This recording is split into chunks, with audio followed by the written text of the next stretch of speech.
episode of Must Be Tripping. And first and foremost, I hope everybody doing good. You know, say a prayer for you and your family and your friends and all that. Good afternoon. I hope your afternoon is going good. Mine was great. Went swimming today. And the topic today is going to be how to deal with sleep apnea. Yeah, we're going to talk about sleep apnea. I don't even know if a lot of people even know what sleep apnea is. So let's touch on that. So with sleep apnea, I found out it's basically you stop breathing in your sleep. Now, everybody's body is different. So if you ever notice, you're sleeping and your loved one or whatever, and they hear you snoring real bad. I'm talking about snoring real bad, and then suddenly it just stops.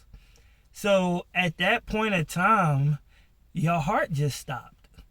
And for me, I found out that my heart stopped every 20 minutes. So it was very serious to know that I have had this for a while and didn't know how to deal with it. Because I'll be asleep and sometimes I do feel my heart either skip a beat or something like that. But it's actually stopping. And it's stopping for 20 minutes. When the doctor gave me a sleep study, they found out that it stops every 20 minutes. So it came up to a total of 190 times. Can you imagine? Can you imagine your heart stopping 190 something times? Woo! Sleep apnea is something very, very serious.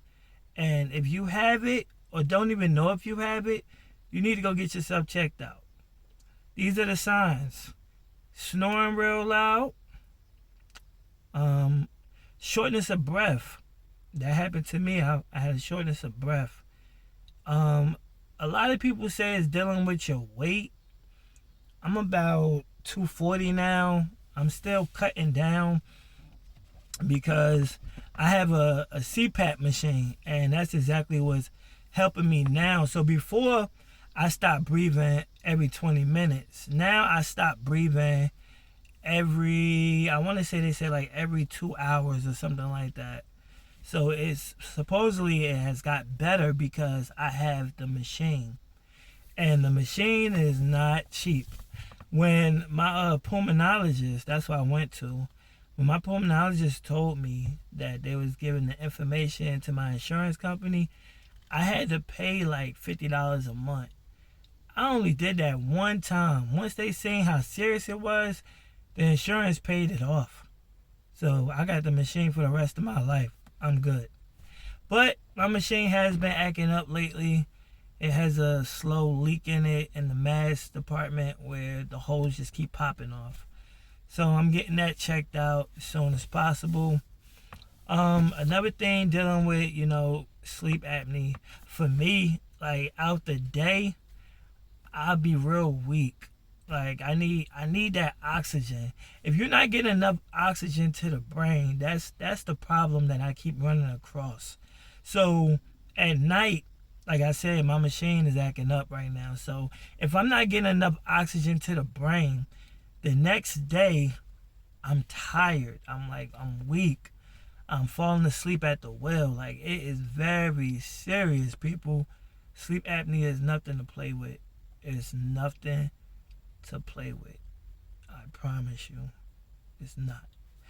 And another thing with sleep apnea, having that CPAP machine, you sleep so much better. I promise you.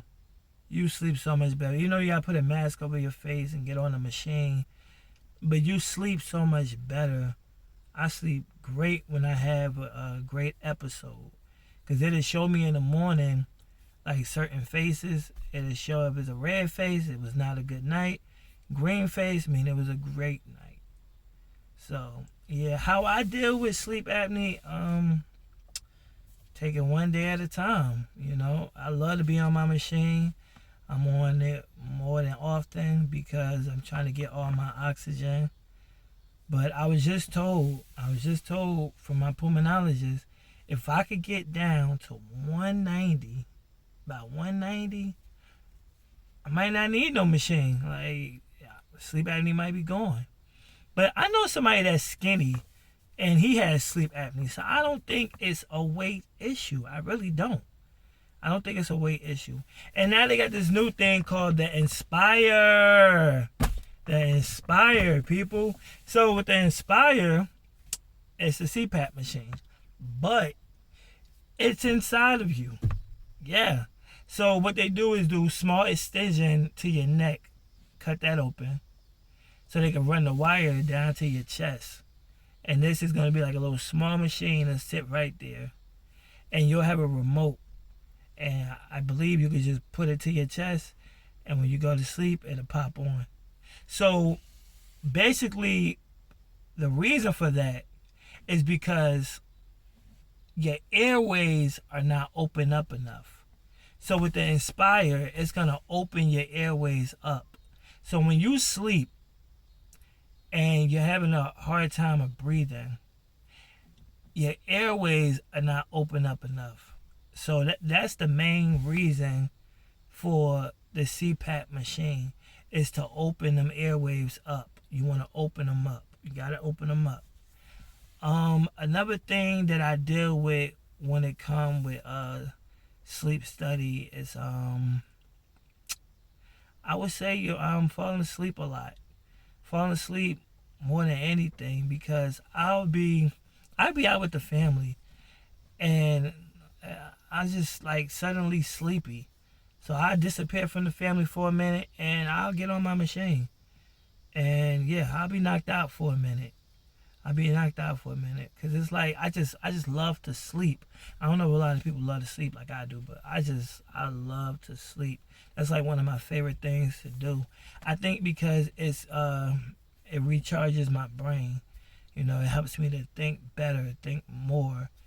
And I sleep so good with that thing, man. I'm so glad whoever invented it, they knew what they was doing. Like, for real, for real. They knew what they was doing, making a CPAP machine. Another thing I deal with when it comes to sleep apnea, sometimes it's hard to sleep.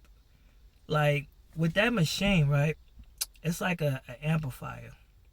So you got to put the water into the container that goes into the machine. And then I take the mask. I got the one that wraps around your whole head. I like to feel the air on my face. So what I do is I will slide the mask down, like the nose part, and let it hit me in my face while it's coming through, because I don't know, it's just like if I was under a fan, and I grew up sleeping under a fan, so I do that a lot. I like to be right up under the fan. And it's funny because I'll be right up under the fan, but I'll be under the cover. Like, and my wife was like, how you got the fan on and you under the cover? You say like you cold and you under the cover. It's just, I don't know. I think all my brothers and my sisters, we all do it. I don't know what it is. It's just something we do. Because I caught my brother doing it before. So I don't know what it is. But I just like to feel the air. So when I feel the air, it helps me breathe more. But finding out that I'm putting a leak in my machine by doing that. So I need to keep this part sealed. I have to keep it sealed so the air can come in. Another thing, I like to put ice in my container part where the water goes. Because I want it cold. I like cold air. I don't like room temperature. Like, I don't like it. I don't even drink room temperature water. I don't like it. So I like it to be cold. So I'll put ice in there, a couple cubes, and some water, and be good to go. I was told it's not good to use regular water, but I have been using it. They want you to use still water, man. I don't like to use it, but okay. So the purpose for still water, when you get your container, you'll see like stuff build up when you use regular water, and it's kind of hard to clean it. It really is. And with still water, it's supposed to, I guess, dissolve better for you not to have those rings around the container and things like that. So that's why they say they want you to use still water. But I don't know. I like the regular water. I like to breathe in the regular water. What else? It's not really much about, sleep apnea, but you definitely got to take it serious. Any signs that I was saying, go get yourself checked out because you never know. You might stop breathing and that might be it. But at the end of the day, it's not my business. But it's just another episode of I Must Be Tripping.